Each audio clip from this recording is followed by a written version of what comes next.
성도 여러분, 혹시 이런 생각 해보셨습니까? 과연 이 세상에 나를 정말로 아는 사람이 있을까? 나를 진짜 아는 사람이 있을까? 미국에서 꽤 오래 산 저에게 제 자녀들이 이렇게 물어볼 때가 있었습니다. Daddy, you really know who I am? You don't really know me? 뜻인데요. 아빠는 내가 진짜 누군지 몰라요. 같이 살고는 있고 학교에 같이 살고는 있지만 같은 장소에는 있지만 내가 학교에서 어떤 일을 겪는지 고민은 뭔지 코리안 아메리칸으로 미국에서 살아간다는 것이 어떤 의미인지 아빠는 몰라요. 이런 뜻입니다. 버스나 백화점 아니면 교회 수많은 사람들이 이 친구들 사이에 웃고 있지만 마음이 공허할 때, 군중 속에 고독을 느낄 때, 혹은 교회 예배에 참여는 하고 있지만 마음속은 너무 지쳐 있을 때, 내가 이 자리에 있어도 아무도 모를 것 같은 그런 외로움, 공허함, 우리 중에 한 번씩은 느껴봤을지도 모르겠습니다. 저는 전주대 채플에서 테이블 리더로 섬기고 있습니다. 매주 화요일 날 대학생들이 참 많이 인생을 버거워하면서 살아가고 있더라고요. 그래서 보통 내 인생의 괴로움과 고독은 그들만의 것이더라고요. 제가 잘 모르더라고요. 근데 우리 교회 표어가 아무도 혼자 울지 않는 교회라고 하는데 혹시 여러분 중에 그 혼자 울고 있는 분이 계십니까?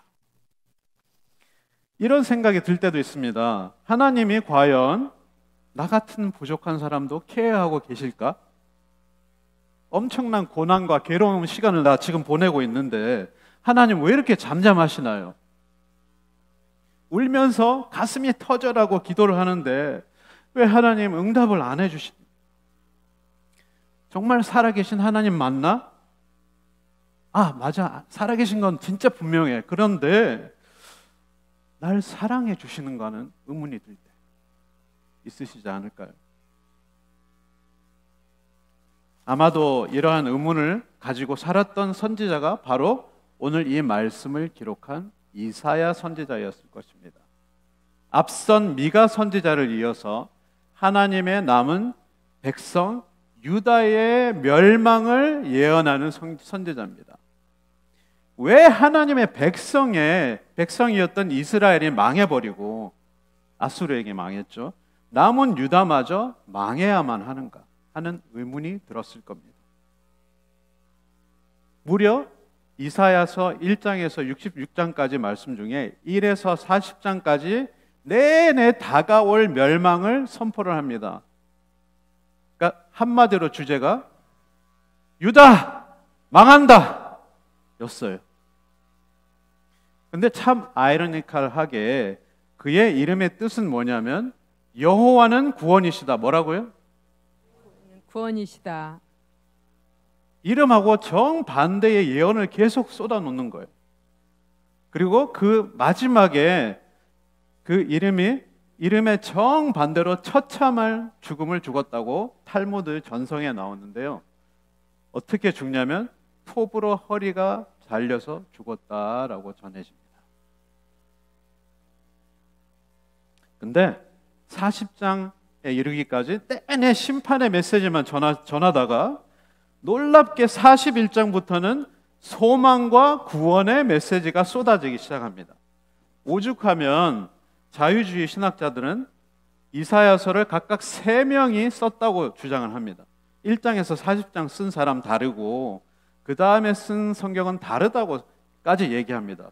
그 정도로 1장에서 40장까지의 말씀은 망한다! 였는데 갑자기 돌변해서 아니야, 새 희망을 주시고 구원을 주시는 하나님을 예언하게 되는 것입니다.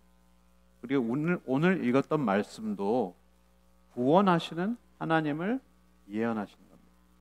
때리시나 싸매시고 심판하시나 구원하시는 하나님을 예언합니다.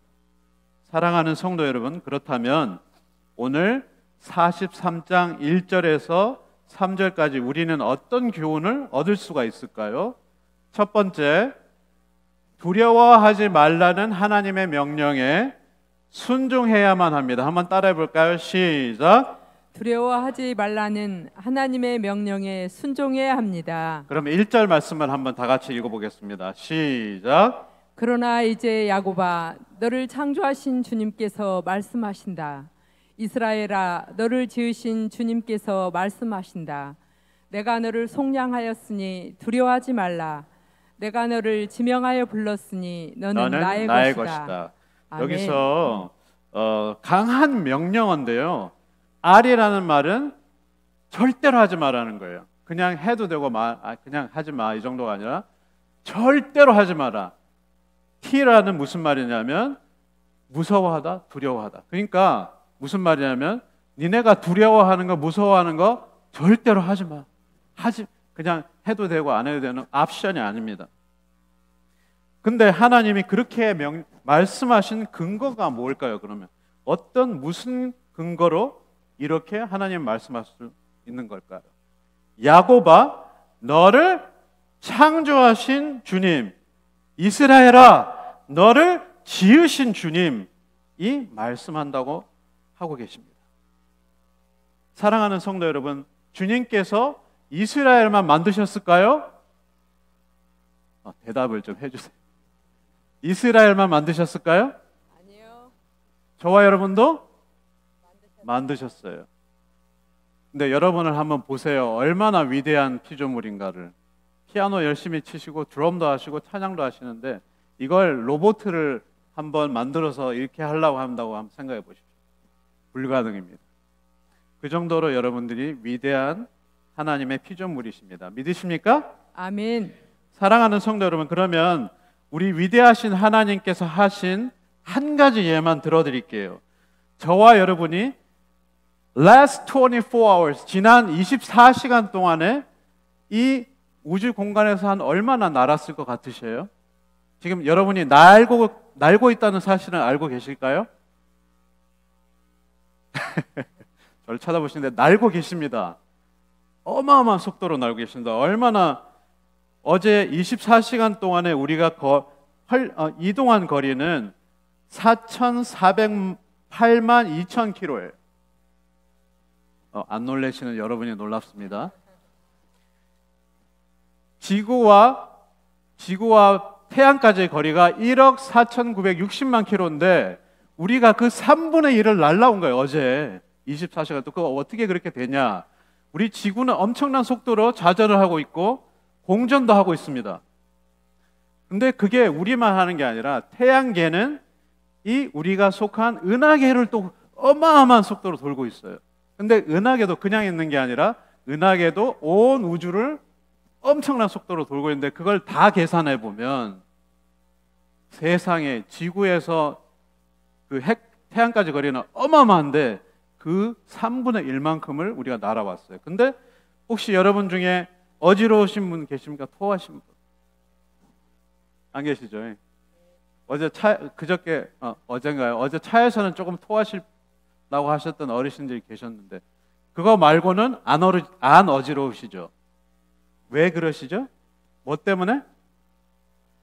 만류 인력 때문에. 영어로는 gravity라고 합니다.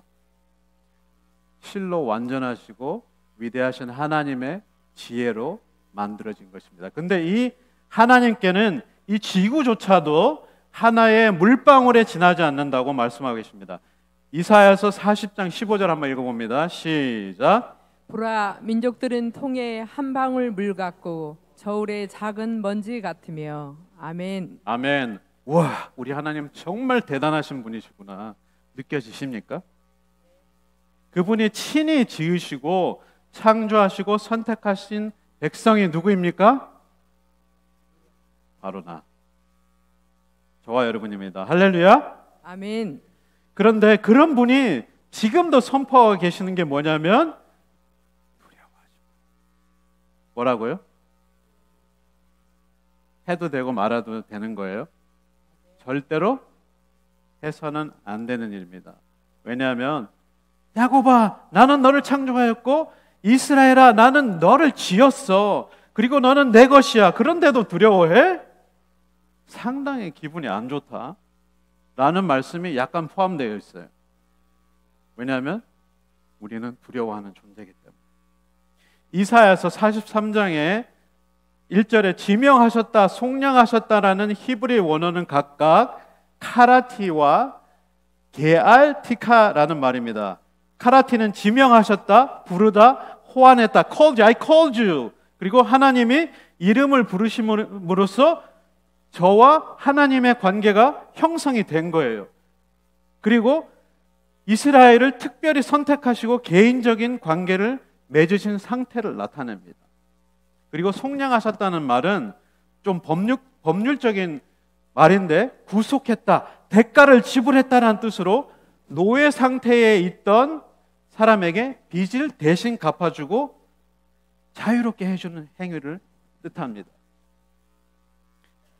하나님께서 이스라엘의 죄와 고난에서 구원하시고 자유를 주셨다는 것을 상징합니다. 그 창조주 하나님이 먼저 누구를 부르십니까? 야곱과 이스라엘을 부르시는데 야곱을 먼저 부르세요. 왜 한 번은 야곱으로 부르고 한 번은 이스라엘로 부르셨을까요? 살아가는 성도 여러분, 기억하시죠? 야복강의 사건을. 이제 에서가 나를 잡으러 와서 이제 죽을지도 모르는 절체절명의 상황에 야곱이 하나님 사자가 나타났을 때 결코 놓아주지 않습니다. 축복하기 전에는 절대 안 놓아드린다. 이러한 야곱을 보신 하나님은 그가 그토록 사모하는 모습을 보시고 저주세요. 이 세상에 그 누가 하나님을 이길 수 있겠습니까? 그죠? 사랑의 아버지가 야곱에게 끝까지 포기 안 하고 그 씨름하는 야곱에게 져주면서 이름을 바꾸어 주시는 것이 바로 이스라엘입니다. 하나님을 이겨버린 사람인데 실제로는 이 세상에 하나님을 이길 사람은 아무도 없고 하나님이 져준 사람이 바로 야곱이고 그 이름이 바뀌어서 이스라엘이 된 겁니다. 그분이 바로 여러분들이세요. 한번 이렇게 고백하시겠습니다. 여러분은 보통 사람이 아니구만. 한번 고백해 보실까요? 당신은 보통 사람이 아니야. 보통 사람이 아니야. 그토록 대단하고 위대하신 분들이 바로 여러분입니다. 그런데 만약에 두려워한다? 이것은 하나님에 대한 여러분의 불신앙이에요. 사랑하는 성도 여러분, 불신앙을 보이실 것이 아니라 두려움, 너 없어, 실체가 아니야 라고 외치시는 저와 여러분 되시기를 소원합니다. 한번 따라해 볼까요? 두려움, 너 없다, 실체가 아니야. 두 번째, 위험은 항상 존재합니다. 하지만 보호자도 확실히 더 크게 역사하십니다. 2절 말씀 한번 읽어볼까요? 시작. 내가 물 가운데로 지날 때에 내가 함께할 것이라. 강을 건널 때에 물이 너를 침몰하지 못할 것이며 내가 불 가운데로 지날 때에 타지도 아니할 것이요 불꽃이 너를 사르지도 못하리니. 아멘. 이상한 것이 있습니다. 저 같으면 이렇게 말씀을 이렇게 하지 않고 이스라엘, 너 이제부터 모든 위험 요소 끝, 이렇게 말씀하실 것 같아요. 그런데 하나님은 그렇게 말씀하지 않으시고 찰떡같이 지키신다고만 말씀하십니다. 위험 요소를 제거해 주시면 되는데 그렇게 하지 않으시고 그 불과 물의 위험에서 건져주신다고만 말씀하십니다.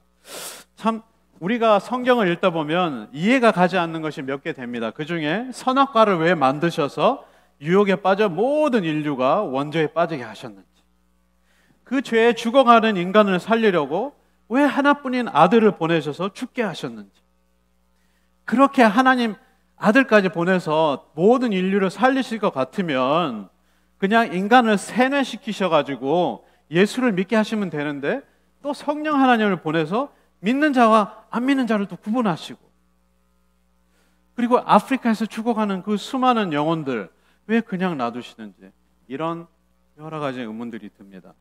그냥 물과 불을 없애주시면 되잖아요. 근데 그 물과 불을 없애주시지 않고 보호해 주시겠다고만 말씀을 하십니다. 근데 이 구절이 극심한 위험과 재앙을 나타내는 말입니다. 사실은 물과 불이 나왔다는 말은 유대인의 상투적인 표현인데 엄청나게 위험한 것을 뜻하는 거예요. 예를 들어서 봉준호 영화의 살인의 추억에서 봉준호가 대사가 이렇게 합니다. 밥은 먹고 다니냐? 기억나시나요? 그 대사? 근데 그게 진짜 밥을 먹었냐 안 먹었냐가 아니라 도대체 요즘 너 잘 생활을 하고 있냐 이런 뜻이잖아요. 상투적인 표현인데 유대인도 마찬가지입니다. 불 가운데 물 가운데 이런 표현을 들으면 극심한 위험을 말하네 바로 아는 것이죠. 바로 다윗이 썼던 시편 66편 12절 말씀과 깊은 연관이 있습니다. 다윗의 고백을 한번 다 같이 세 번역으로 한번 읽어보실까요? 시작. 사람들을 시켜서 우리의 머리를 짓밟게 하시니 우리가 불 속으로 우리가 물 속으로 뛰어들었습니다. 그러나 주께서 우리를 마침내 건지셔서 모든 것이 풍족한 것으로 이끌어 주셨습니다. 아멘. 그 위험한 요소들을 남겨두시고 건져주시는 하나님이신 겁니다. 물 그러면 우리 구약 시대에 세 가지 사건이 떠오릅니다. 여러분 뭐가 떠오르세요? 물 하면 딱 떠오르는 거. 네?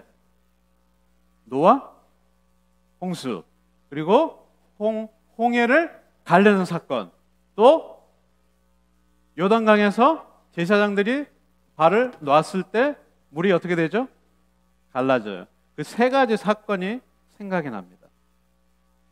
이스라엘의 역사 중에서 가장 위험했던 그 물에서 건져주신 경험적인 하나님을 말씀하고 계셔요. 그럼 불은 어떤 것일까요? 과거의 경험이 아니고 이제 앞으로 바벨론에 끌려가서 겪어야 될 그런 모든 위험에서 하나님이 건져주신다는 미래의 약속입니다. 우리 다니엘서 3장 24절에서 27절까지 좀 깁니다. 한번 읽어보겠습니다. 시작. 왕이 새 친구를 높이다. 그때 느부갓네살 왕이 놀라 급히 일어나서 모사들에게 물어 이르되 우리가 결박하여 불 가운데에 던진 자는 세 사람이 아니었느냐 하니 그들이 왕에게 대답하여 이르되 왕이여 올소이다 하더라.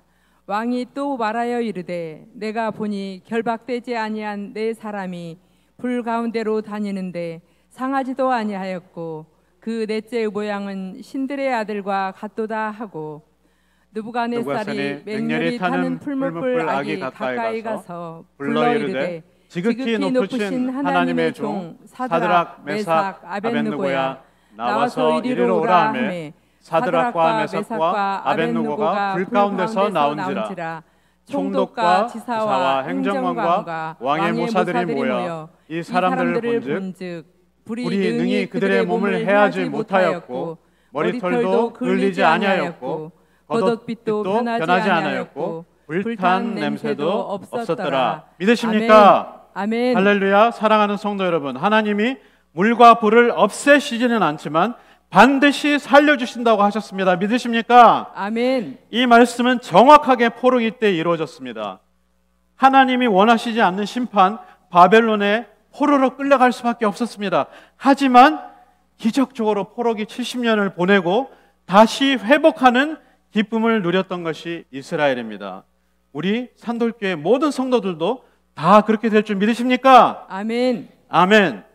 세 번째로, 하나님은 대신 누구를 희생하시더라도 저와 여러분은 살리십니다. 좀 대단히 불편하고 불평등한 것 같은 구절입니다. 하나님이 누구는 사랑하고 누구는 싫어하고 이거 뭐지? 하나님이 차별하시고 편애하시나? 공의의 하나님은 무엇인가? 사랑의 하나님이라고 하는 말씀은 다 무엇인가? 이런 생각이 드시나요? 우리 성도면 너무 안 드시나 봐요. 진짜 좀 It's unfair. 우리 미국 사람들 그런 말을 많이 씁니다. 이거 진짜 불공평해.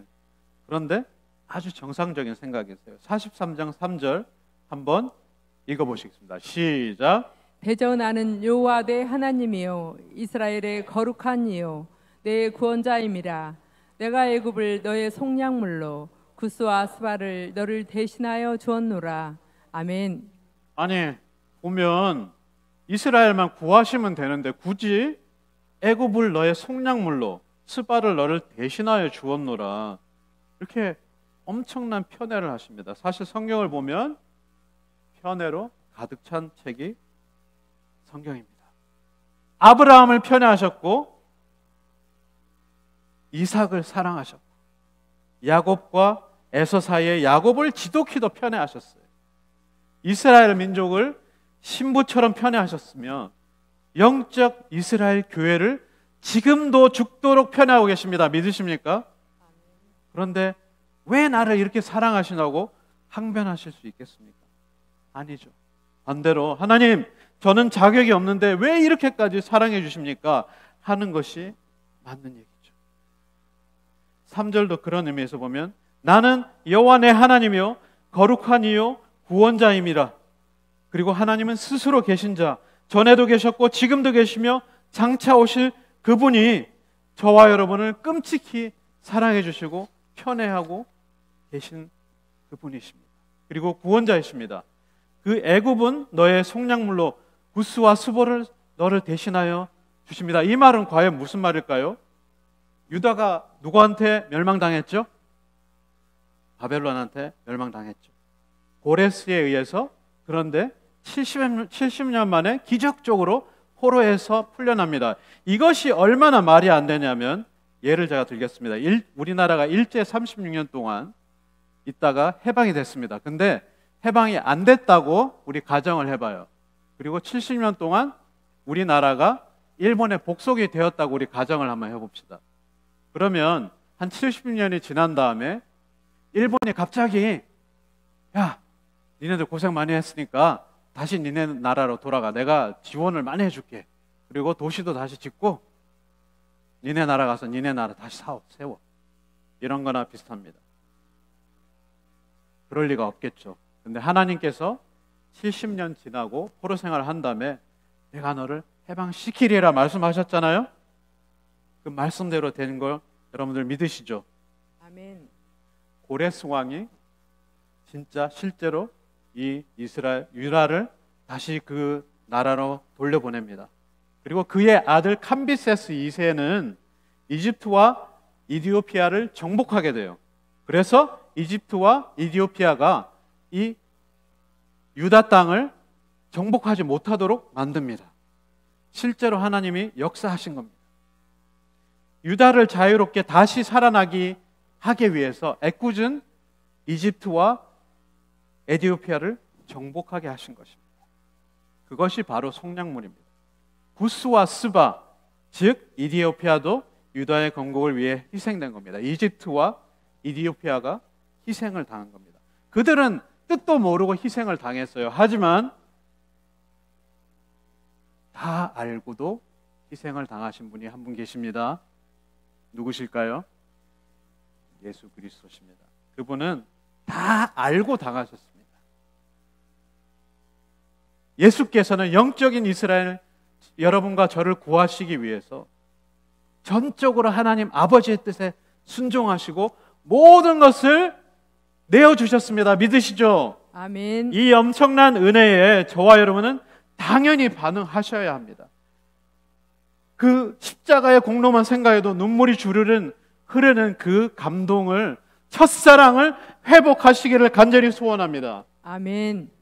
말씀을 맺겠습니다. 하나님은 그토록 불순종에 항상 하나님의 품을 떠나려고만 했던 이스라엘을 끝까지 사랑하셨습니다. 물론 벌도 내리셨지만 그 벌은 사랑에 매였습니다. 아무리 어려운 물과 불과 같은 엄청난 시간도 허락을 하십니다. 그 불과 물이 없었으면 좋겠죠. 저와 여러분을 만드신 그분은 우리 자신보다도, 저와 여러분을 만드신 그분은 저와 여러분을 더 잘 아시고 절대적으로 사랑하고 계십니다. 그리고 다시 약속하십니다. 너를 사랑해. 너를 지켜줄 거야. 어렵고 힘들지. 꼭 물속에서 빠져서 죽어가는 베드로 같이, 다니엘 세 친구 사드락 메삭 아벳누고처럼 불 속에 들어간 것 같지? 하지만 걱정하지 마라. 내가 너를 이 지구 끝까지 가서 구해줄 거니까 나를 믿어. 나만 바라봐.